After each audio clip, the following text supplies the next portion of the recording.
Pagi hari, seorang bocah duduk di tepi tempat tidurnya. Sinar matahari masuk dari sela-sela jeruji jendela kamar. Entah apa yang ia pikirkan, tak tersirat apapun dari sorot matanya. Saya tidak dapat menyebutkan namanya. Bocah ini adalah satu dari sekian banyak anak di sebuah rumah sakit jiwa di Bandung, Jawa Barat. Anak-anak ini dirawat karena didiagnosa mengalami gangguan mental. Salah satunya gangguan mental akibat kecanduan gadget atau gawai dan game online. Ya, candu gadget mampu membuat seorang anak terpaksa merasakan hidup di dalam bangsal ini. Kebiasaan bermain gadget sejak usia belia ternyata bisa merusak kesehatan mental anak dengan amat berat. Kali ini, saya akan mengajak Anda menelusuri bahaya candu gadget yang bisa membuat anak-anak kita terpaksa mencicipi rumah sakit jiwa.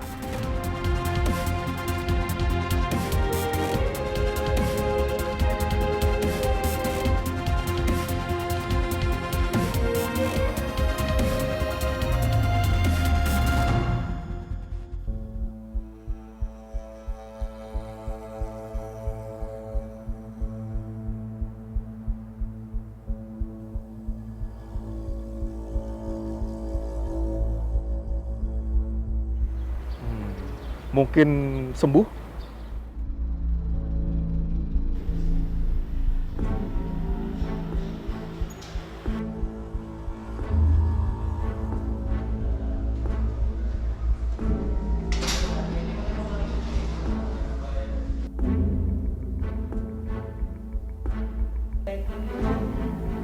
Kira-kira lebih bagus.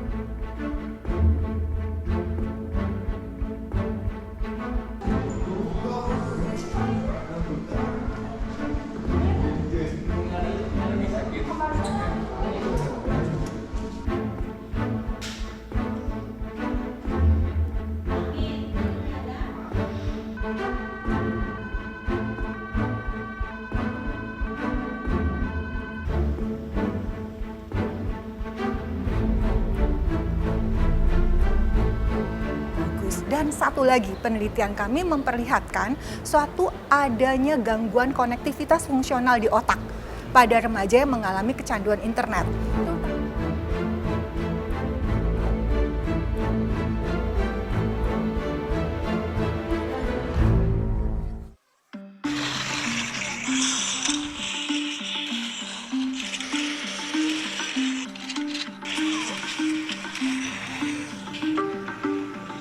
Apakah Anda tipe orang tua yang menggunakan gadget untuk menenangkan anak? Atau menghidupkan gadget untuk sekedar menemani anak agar mau makan? Dunia anak kini seakan tak lepas dari gadget. Gadget untuk bermain, gadget ketika bercengkrama, bahkan gadget dikeluarkan ketika anak rewel. Hal-hal ini sekarang menjadi terlihat lazim. Orang tua menyodorkan gadget sebagai jurus jitu untuk mengatasi problem anak-anak mereka. Pasti ada orang tua yang menolak pernyataan ini, tapi saya yakin banyak juga yang setuju. Salah satunya Radi, ayah dua putri yang sedang lucu-lucunya ini, paham benar bahwa gadget membuat anak pertamanya mengalami sejumlah masalah tumbuh kembang. Salah satunya speech delay atau keterlambatan berbicara. Semenjak usia 6 bulan, anak pertamanya sudah kenal gadget. Alasan Radi sederhana dan biasanya alasan banyak pasangan muda, yakni agar anak tidak susah makan. Sejak 6 bulan sudah mulai kenakan dengan gadget. Intensitasnya berapa lama sebenarnya dalam satu hari anak bermain gadget pada saat itu? Kalau intensitasnya berapa lama sih mungkin boleh dibilang kayak setiap makan lah. Setiap makan itu kan dia makan 3 kali sehari. Terus biasanya anak kalau dikasih makan sambil nonton gadget itu biasanya makannya lebih lama karena lebih diemut. Soalnya informasi dari dokter sih katanya emang anak itu fokusnya nggak bisa terbagi gitu. Jadi kalau dia saat lagi makan sambil nonton ya jadi dia fokusnya yang paling menyenangkan apa? Nonton. Ya, nonton aja. Nah, jadi dia fokus nonton lupa mengunyah gitu. Ada nggak tuh waktu di mana orang tua itu Mas Radi dengan istri mengambil gadget atau misalkan, oh jangan main gadget kelamaan nih, terus main gadget, diambil. Nah itu apa yang terjadi pada Ya anak-anak itu kayaknya terjadi pada semua orang tua ya, saat anak-anak sudah terbiasa megang gadget, terus tiba-tiba ditarik, diambil apa fasilitas itu, pasti mereka akan marah gitu. Jadi cuman ya waktu Seberapa itu, besar marahnya pada saat itu tuh? ya cukup lumayan ya, cukup apa namanya cukup marah dan teriak apa namanya emosionalnya cukup meluap-luap lah gitu, bahkan cukup lama, bisa setengah jam 1 jam menangisnya dan lain-lainnya.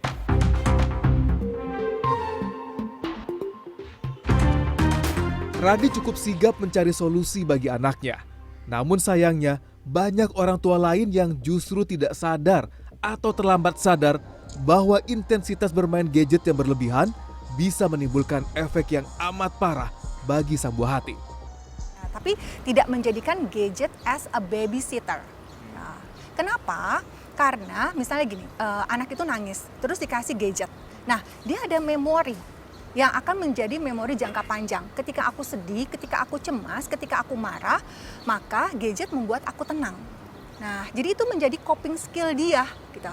Sehingga dia ada memori, kalau aku lagi nggak enak perasaannya, aku akan ke gadget, dan itu akan menenangkan aku.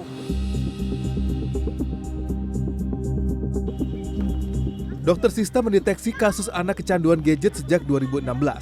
Sebuah studi yang dilakukan Dokter Sista pada 2019 menemukan 34% remaja dan anak-anak di Jakarta dan 20% remaja dan anak-anak di Indonesia mengalami kecanduan gadget. Sehingga dampaknya itu banyak kalau seorang remaja mengalami kecanduan internet. Satu adalah pada psikologisnya sendiri. Seringkali ada gangguan depresi atau gangguan cemas yang meningkat dan sampai kemudian ada ide-ide mengakhiri hidup.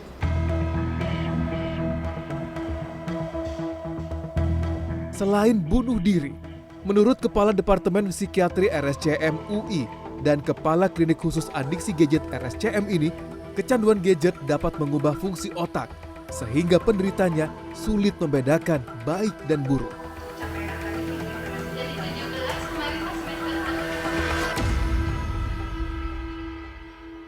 Minta orang tua. Dikasih sama orang tua. Kadang-kadang dikasih, kadang-kadang enggak. Kalau nggak dikasih gimana? Terpaksa mencuri. Jadi ada juga yang sampai ke depresi. Depresinya cukup berat.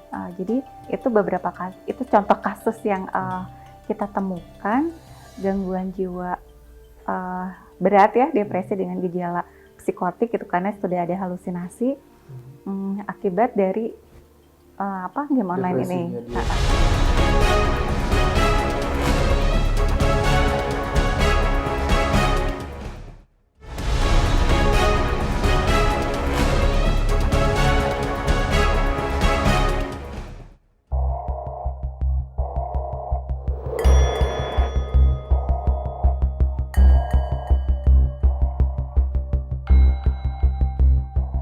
Kabel-kabel beraneka warna ditempel di beberapa bagian kepala Wisat.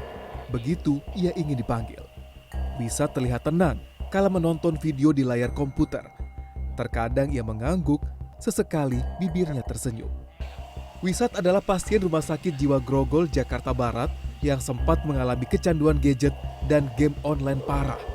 Kini, kondisi mental remaja 16 tahun ini sudah jauh lebih stabil dibandingkan 2 tahun lalu. Ia mampu berkomunikasi dan berinteraksi dengan baik. Saya ingin mengobrol dengan Wisat tentang pengalamannya kecanduan game online. Kami ditemani dan diawasi oleh Dr. Isa Multazam Nur yang merawat Wisat sejak awal ia masuk rumah sakit ini. Kalau At lagi main game, rasanya gimana At? Pengen menang terus atau apa gitu At? Dia pengen menang terus. Kalau nggak menang gimana? Kesel. Kalau keselnya At waktu At lagi main game dulu, kayak gimana At? Marah-marah sendiri. Marah-marah sendiri? Iya. Sampai ngapain tuh marah-marahnya? Pernah banting HP. Kan ada mesti beli ini beli itu tuh. Itu At punya sendiri duitnya?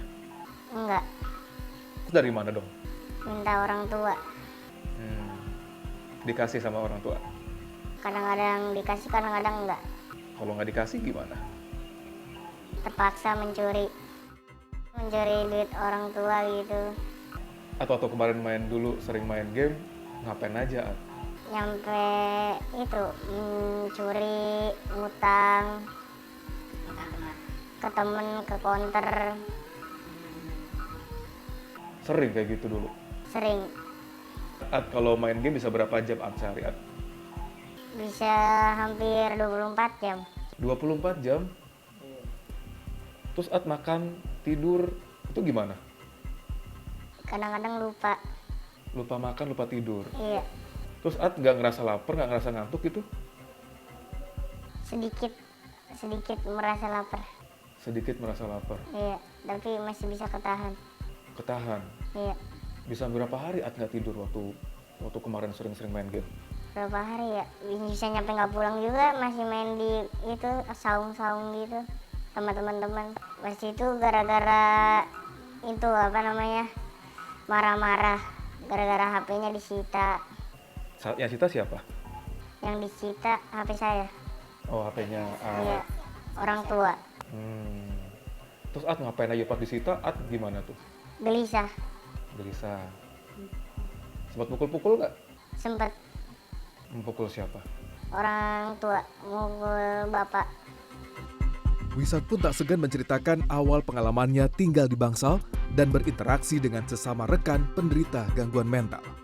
Panik soalnya kayak di penjara.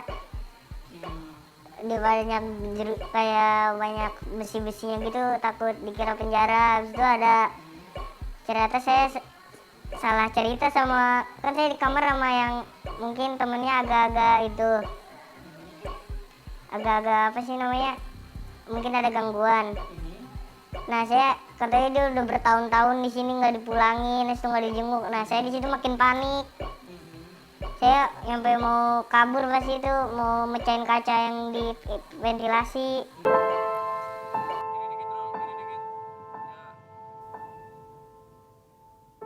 Wisat mengaku sudah 7 kali bolak-balik dirawat di RSJ Grogol. Di sini ia tinggal dan berinteraksi dengan pasien remaja lain dengan penyakit yang serupa. Beragam pembelajaran dilakukan agar anak-anak ini mampu mengontrol emosi, bisa saling berkomunikasi, dan menyembuhkan kecanduan gadgetnya. Ya intinya jangan suka main game, ingat waktu. Habis itu lebih baik uangnya ditabung, jangan buat main game. Rumah Sakit Jiwa Dr. Suharjo Herjan atau RSJ Grogol mencatat lonjakan kasus kecanduan gadget setelah pandemi COVID-19 sebesar 25%. Level kecanduan pasiennya pun beragam. Ada yang cukup rawat jalan, tetapi banyak pula yang terpaksa dirawat inap karena mulai menyakiti diri sendiri dan keluarga.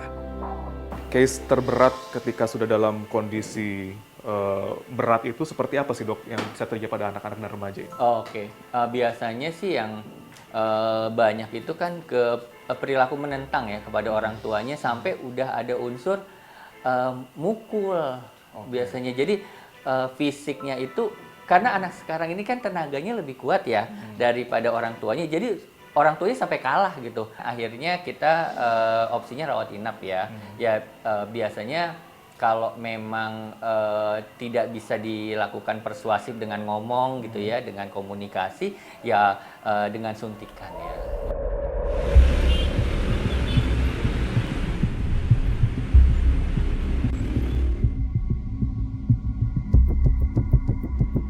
Saya pun melanjutkan penelusuran saya ke wilayah Bandung, Jawa Barat. Karena selain RSJ Grogol, Rumah Sakit Jiwa Cisarua di Kabupaten Bandung ini merupakan salah satu rumah sakit yang mencatat lonjakan kasus kecanduan gadget cukup tinggi di Pulau Jawa. Sejak 2016 hingga 2022, lebih dari 220 anak dan remaja kecanduan gadget dirawat di rumah sakit ini. Saya mendapat kesempatan melihat bangsal tempat perawatan anak dan remaja yang mengalami kecanduan gadget dan permasalahan mental lain. Untuk keamanan, seluruh bagian jendela bangsal dilengkapi terali. Bahkan pintu-pintunya diberi kunci pengaman. Semua aktivitas penghuni bangsal pun dipantau melalui CCTV. Ini salah satu ruangan tenang di mana pasien-pasien yang awalnya memerlukan rawat inap dan sudah tenang untuk pemulihan, untuk persiapan pulang, biasanya mereka akan tidur di sini.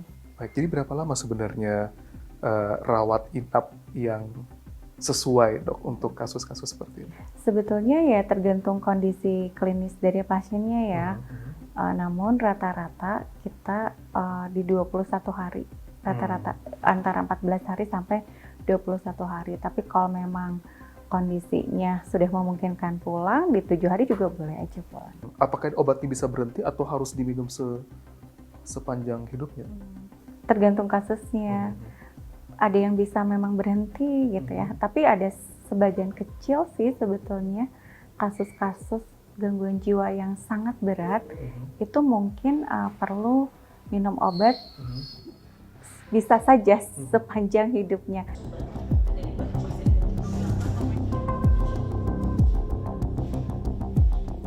Kalau memang ada masalah, dirasa gitu. Biasanya kan insting orang tua tuh gede banget, kenceng banget sama anaknya. Jadi kalau dirasa ada sesuatu yang salah, jadi jangan takut untuk meminta bantuan dari profesional gitu.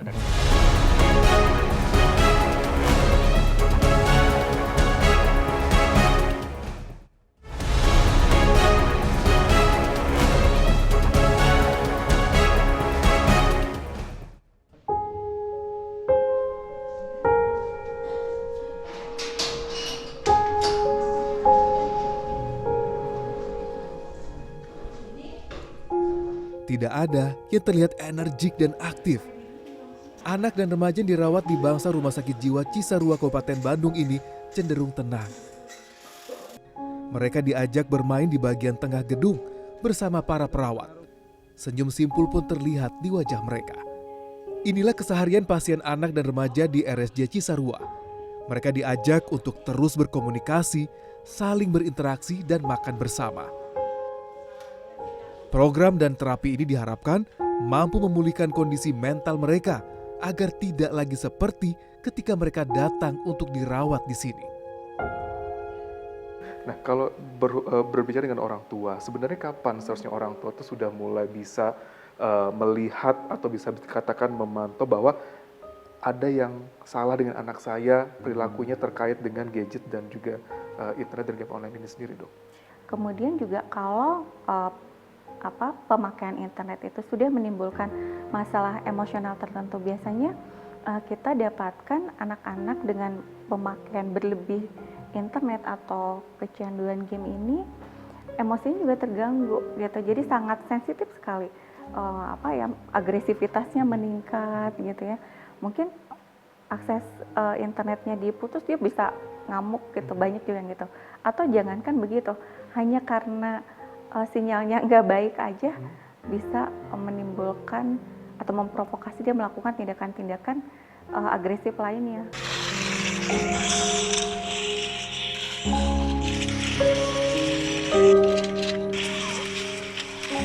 Jadi jangan dulu berpikir bahwa kalau datang ke rumah sakit jiwa atau ke psikolog atau ke psikiater itu gangguan jiwa, belum tentu. Sebenarnya justru kita mencegah jangan sampai mengalami gangguan jiwa gitu. Rumah sakit jiwa memang kerap membuat pasiennya mendapat stigma negatif. Padahal disinilah para pasien dirawat untuk menunjang kesembuhan mereka.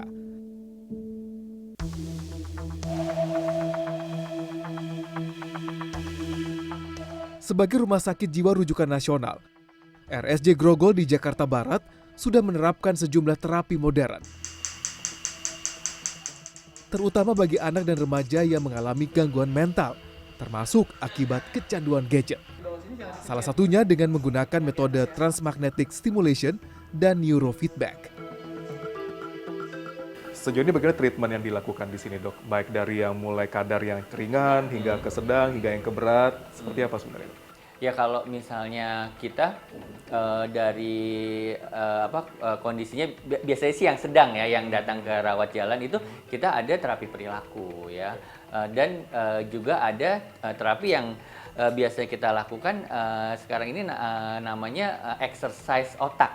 Di luar negeri dibilangnya neurofeedback ya. Jadi ini yang menstimulasi gelombang otaknya supaya gelombang otak itu stabil, tapi dengan media main game gitu.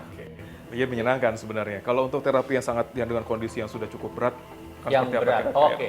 Kalau yang berat kita biasanya ada menyampaikan dulu kepada orang tuanya, Bu atau Bapak ini sepertinya sudah perlu obat juga gitu, karena dia agresif gitu ya, mungkin galak atau emosinya nggak stabil, kita perlu kontrol dengan obat dulu, baru nanti terapi yang tadi itu, perilaku sama neurofeedback. Neurofeedback. Iya.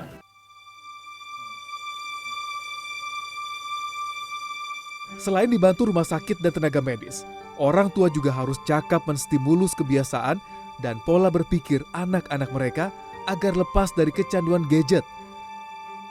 Seperti Radi dan istrinya yang membuat mainan sendiri untuk menunjang terapi kecanduan gadget anak mereka.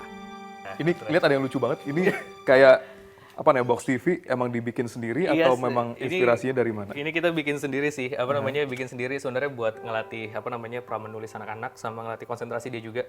Jadi ini kayak jadi nyendokin, nanti sendokinnya itu kayak diikutin alur ininya gitu, gitu alur ininya. Jadi dia mentransfer si biji-biji ini dari sini ke sana atau pakai dua tangan, nanti dua tangannya begini.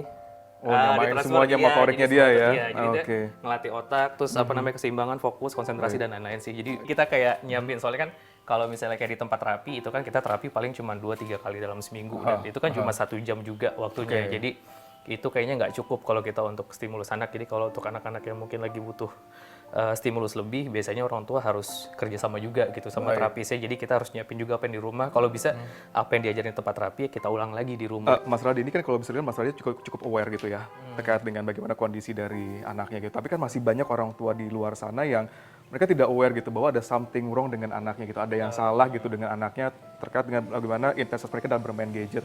Mas Radi ngelihatnya seperti apa atau yang bisa di-share juga buat orang tua yang lain? Mungkin orang tua itu nggak sadar itu mungkin gara-gara takut menghadapi realita kali ya sebenarnya.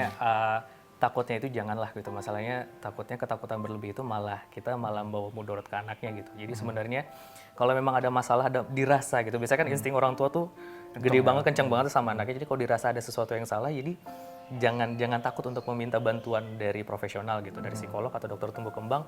Coba tanyain aja, kita diskusi atau itu konsul. Karena saya juga sama istri juga awal-awalnya kita coba kayak sebenarnya kan kayak umur 18 bulan tuh belum bisa ngomong tuh udah suatu tanda tanya juga aware gitu. Cuma waktu itu kita masih agak denial gitu. Cuman lama-lama kita mikir kayaknya ada sesuatu deh, kayak kita butuh pertolongan gitu. Jadi emang kita sebagai orang tua harus mau mengakui kalau memang ada sesuatu dengan anak kita, dan itu nggak usah malu karena apalagi waktu itu kemarin kita menjalani kondisi pandemi dan itu emang boleh dibilang penyakit tumbuh kembang itu masalah tumbuh kembang itu sangat banyak dihadapi oleh anak-anak zaman sekarang, dan ketemu dokter aja tuh bisa ngantri berbulan-bulan saat ini gitu. Jadi jangan takut gitu.